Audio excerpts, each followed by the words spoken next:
Patty Gasso and the Oklahoma softball program continue to roll as they're now threatening Arizona's NCAA record for longest winning streak in the history of Division I collegiate softball. I'm Parker Thune.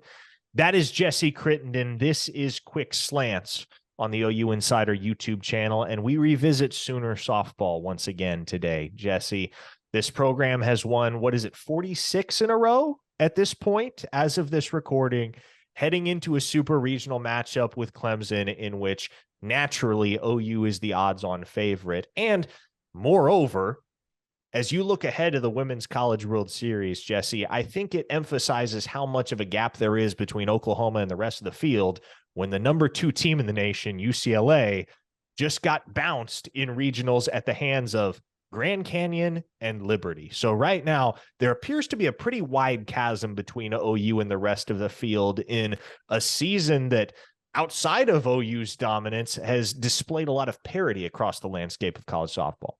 Yeah, absolutely. And you mentioned that UCLA upset. I think, if anything, that's a reminder of how impressive this OU run really has been. You haven't seen slips like that. And I do think UCLA, that was, I think that was sneakily a tough regional for them. But UCLA, I think almost all season long was seen as the primary challenger to Oklahoma, and they're gone. They're done. Where OU in their regional last weekend outscored their 3 opponents 38-3. So, I mean, again, you mentioned it. The gap between Oklahoma and everybody else is, I think, as big as it's ever been. But it's also a reminder that OU just simply has not slipped. It has never had slips. They don't have down games. They don't have down weekends where almost you would think that every team in college softball would be susceptible to that at some point. OU isn't. And I honestly think that last weekend's regional may have been some of the best softball OU's played all year. Now, in meeting with the media, Patty Gasso said, and it's astonishing to think about, but Patty Gasso knows her team as well as anyone, and she said, this team hasn't peaked yet. So it begs the question, Jesse, what does peaking look like for this program if this isn't it? Well, I do think Patty Gasso is kind of the master of trying to keep her team very low. Where I don't know how much better this team can realistically play.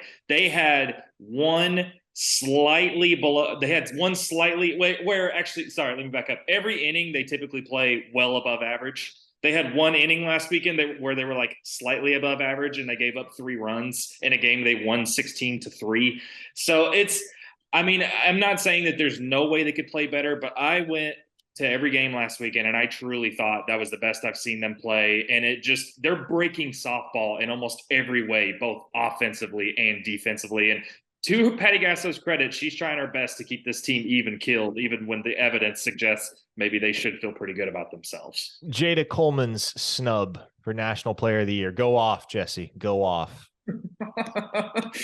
I think the reality is I think OU softball is so good, is so dominant that the players almost work against each other. I mean, you can't tell me there's been a better offensive player than Jada Coleman. And look at the pitching staff at OU. I mean, I really do think the pitching staff there. I mean, 3 of those players. I mean, Nicole May, Alex Storako, Jordy Ball. I think they're the 3 best pitchers in the country. Tiara Jennings has had an incredible season. Haley Lee's had an incredible season. I think Jada Coleman's been the best player for OU, but I think you could make an argument for every single one of those players. However, Clemson's coming into town this weekend with a USA Softball Player of the Year finalist in Valerie Cagle, who really has been incredible. So I'm genuinely curious to see what that matchup looks like this weekend between Jada Coleman and Valerie Cagle. Now, I don't want to get too far out over the skis here, Jesse, but the reality is OU is the overwhelming favorite to take home the Women's College World Series title. And unless something changes pretty drastically, whether that's an injury or this team just hits a mental roadblock, whatever the case may be, they're on the fast track to claiming their 3rd consecutive national title. And it was very hard to believe that this program could take a step up from where they were a year ago. And yet they did so via transfer portal ammunition, Alex Storako, Haley Lee, what have you, as well as additions via the recruiting trail. You look at Kirsten Deal and her emergence. Projecting ahead to the 2024 season for Oklahoma, Is there a world in which they take another step up and this team is even better? Because as of right now, it's hard to imagine a team going the entirety of a single season undefeated, but that's about what Oklahoma is going to have to do to outpace what they've accomplished already here in 2023. Yeah, and I think that's a good question. And I mean, look at from last year to this year, as far as comparing this year to next year. Look at last year. I mean, they lost Jocelyn Allo, they lose Lindsey Elam, and obviously Jocelyn Allo was the queen of college softball for a very long time. And this OU offense has not missed a beat. So you look at next year. I mean, they're going to return a lot of the key players. They're going to return Jada Coleman. They're going to return Tiari Jennings. They're going to return Nicole May. They're going to return Jordy Ball. They're going to return Cindy Sanders, just up and down the lineup. Riley Boone. Now, they are going to lose a couple of key players. They're going to lose Haley Lee. They're going to lose Alex Starocco. They're going to lose Grace Lyons. So, I mean, it's not that they're not going to have any dip, but when you look at, I mean, the core of this team is still going to be definitely intact. And I think Patty Gasso has proven, especially in the era of the transfer portal. We talk about the transfer portal a lot with a focus on college football, but it's becoming just as big in college softball. And we've seen transfer portal players this year for OU softball pick up. So they may have a couple of holes to fill. I think Patty Gasso can fill them either through the transfer portal or through younger players. And I don't think there's any reason to think they can't be just as good next year. And one thing that is indisputable is that Patty Gasso has built the strongest and healthiest culture of any college softball program in America. And that's why you see Oklahoma's sustained dominance year over year, regardless of what the cast of characters looks like. And I asked you this question on the radio, Jesse, but we're on a different medium here. So I'll give you a chance to answer it once again.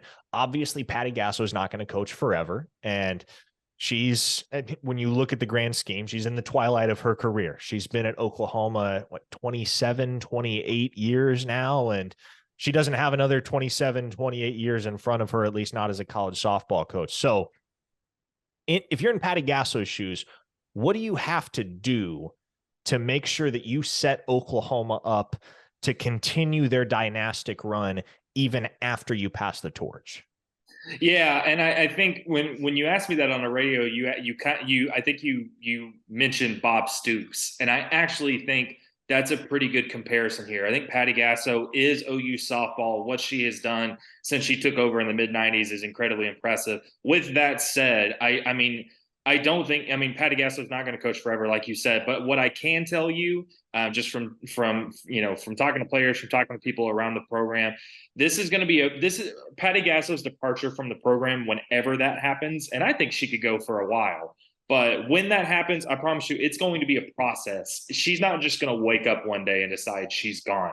It is going to be a very detailed, thorough process. She's going to examine who the next coach should be. I think there's a couple of candidates on staff that could really rise up and do that. But whether it's that, or she's going to be looking at, I mean, I think that new coach process is going to be similar to Bob Stoops, and I apologize, but Lincoln Riley. I do think that process is going to be kind of similar.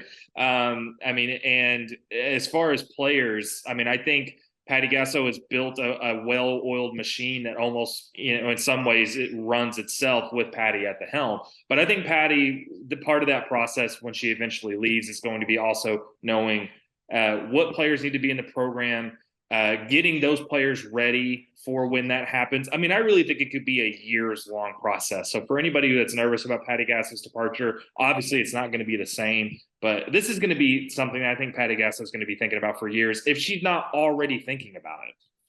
Oklahoma 2 wins away from setting a new collegiate softball record for longest winning streak at 48 games. And 6, 7 wins away? I don't know. I'm bad at math, but not that far away from locking down a third consecutive national title. Patty Gasso and her program continue to dominate. Doesn't matter who the cornerstone players are. Doesn't matter how quality the opponents are. Oklahoma softball is in a league of their own right now. With that, I'm going to tie a bow on this installment of Quick Slants. That is Jesse Crittenden. I am Parker Thune. We'll be talking more Sooner football, softball, and all things Oklahoma athletics on OUinsider.com over the next few months, as well as right here on this YouTube channel. So hit that subscribe button if you haven't already, and we'll see you next time.